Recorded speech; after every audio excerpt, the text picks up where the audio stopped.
welcome back to Yellowstone Valley Tech. Today on Nerd News, we have a few articles I would like to talk about. As usual, all of these articles will be linked in the video description below. That way you can read them to get any more details that I may not have mentioned in great depth. Our first article of discussion comes from Peter Bright at Ars Technica. Most of us have heard of Vulkan.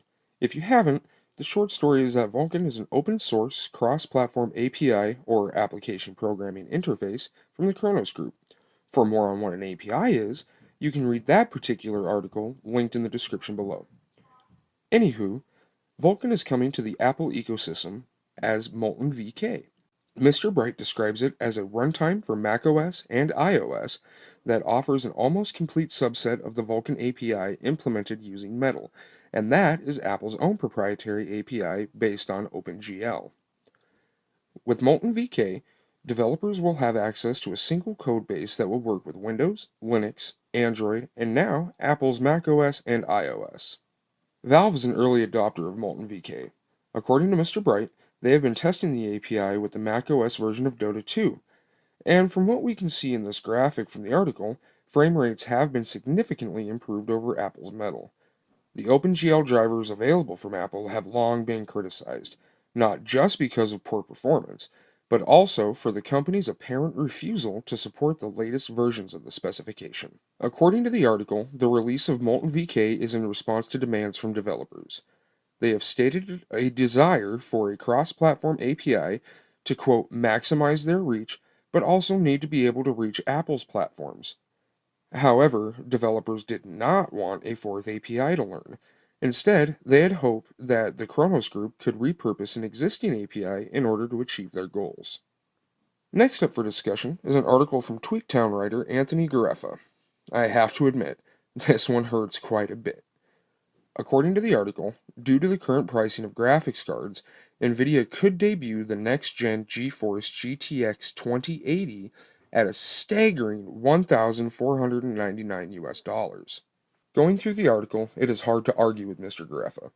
With the current nightmare that is GPU pricing, the current flagship 1080 Ti has soared past their MSRP and now sit around $1,100 to $1,400 US, and some models are even hitting $1,500 on Newegg.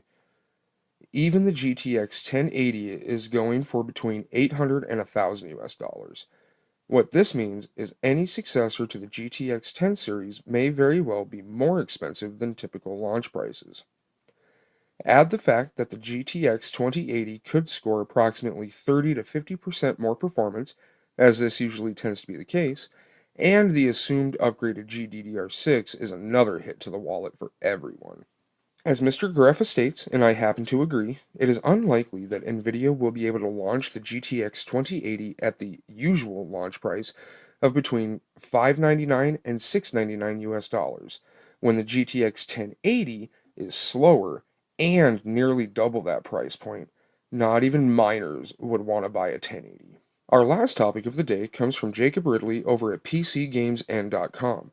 The article talks about AMD's upcoming Ryzen 2 chips, sporting the improved Zen Plus architecture on the new 12nm manufacturing process from Global Foundries. Mr. Ridley suggests that along with the promised 10% increase to performance compared to first-generation Ryzen chips, the improvements made to AMD's Precision Boost technology may very well be where the serious performance boost lies for the gaming community. With the original Precision Boost, Ryzen CPUs had their rated speeds downclocked. According to Mr. Ridley, any load demanding use of 3 or more cores would be limited to a lower clock speed than one that utilizes only 1 or 2. Now, video games do have a tendency to offload, at the very least, partial workloads to cores that are otherwise left inactive. The newly improved Precision Boost 2 promises to smooth out the wrinkles in that algorithm. We can see this new tech in action with the first of AMD's 2000 series chips, the Ryzen 3 2200G and the Ryzen 5 2400G. While going through their own growing pains, these new APUs have some serious horsepower for the price. The Zen Plus design will also offer at least 200 MHz higher clock speeds spanning the entire Ryzen lineups. We've even seen some reports recently that they can go up to 300 MHz higher. Now, combine all these bumps, and the Ryzen 2 lineup looks to be pretty solid. As an example, Mr. Ridley offered a look of what we might be able to expect. The first generation Ryzen 5 1600 runs at around 3.4 GHz in-game, 200 MHz shy of the chip's full 3.6 GHz boost.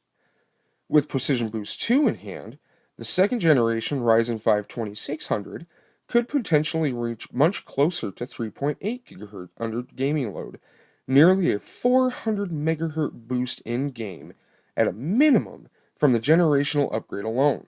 If you add up all the improvements being introduced in the Ryzen 2 family, the Zen Plus architecture could be the start down the road for AMD to reclaim the gaming title. Eventually. That wraps up this episode of Nerd News. Let me know your thoughts on the topics by leaving a comment below, or you can contact me on Facebook and Twitter. If you like this video, please give me a thumbs up. Otherwise, you know what to do. Get subscribed to the channel, join our community forum, and of course, have a fantastic weekend.